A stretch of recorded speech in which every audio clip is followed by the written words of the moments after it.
Welcome to some of the fishiest waters in North America. I'm Terry Gibson, consultant for the Pew Environment Group, avid angler and outdoor rider. Unfortunately, there's a couple things out here that have been taken out of the water faster than they can reproduce themselves. That's called overfishing. We're going to leave those guys alone today, but there's still plenty of fun things, tasty things to catch out here. Let's go. My friends and I, together, we have more than 150 years worth of fishing experience.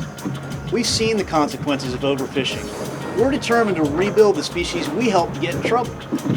And we're determined to prevent overfishing as well. We want to fish sustainably. Hi, I'm Walt Stearns, publisher of the online dive magazine Underwater Journal. I'm both a fisherman as well as a diver, and I've been diving these waters for 35 years. Our region is home to a diverse collection of life, from brilliant corals to hundreds of species of fish. Fish play a critical role in the ocean, and many thrive on and around the coral reefs. During my dives, I've seen an alarming trend, and what I'm seeing are fewer and smaller fish. We are fishing our reefs too much, and managers put off what needed to be done. Now we have better laws that require action, but these actions are only going to come through if we all pull together. We need to regulate our fishing. For example, we have a good plan in place to save South Atlantic red snapper, which had dropped off by almost 90%. We can't fish for it now, but that ban will be lifted eventually, and we'll have a bounty for the future. A similar plan seems to be working in the Gulf of Mexico for the red snapper. That species is on the road to recovery after scientists and managers figured out the right limits on catch. What'd you see, Walt? As usual, man of the reef down there got fewer groupers on them. Not a very encouraging thing on a beautiful day like today.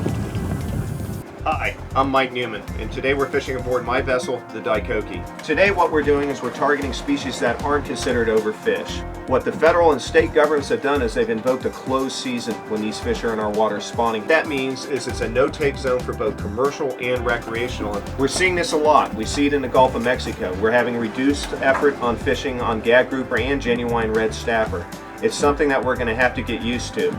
Drastically reduced harvest to protect spawning fish. If we do this, we can rebuild the stocks. It'll take several years, but we can finally see a fishery comparable to what I grew up with. That's why it's a good idea to prevent overfishing in the first place. In the South Atlantic and the Gulf, there are plans to set limits now before fish populations get into trouble. That's the right idea, especially for my kids, so that they can enjoy the experience of being on the water, reeling in the big ones, or at least telling the people they did. Hi, I'm Justin Rieger, a young charter boat captain here in the Southeast. This here is an amberjack, a common catch, average size about 30-40 pounds. Used to, the average size would be 60 to 80 pounds.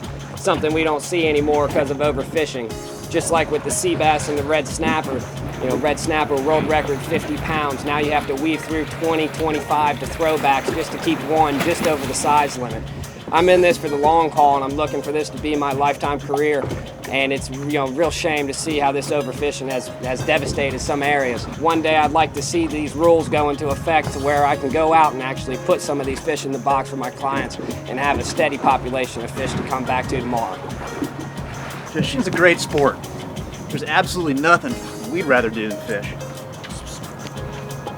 It also brings home a lot of paychecks for a lot of people.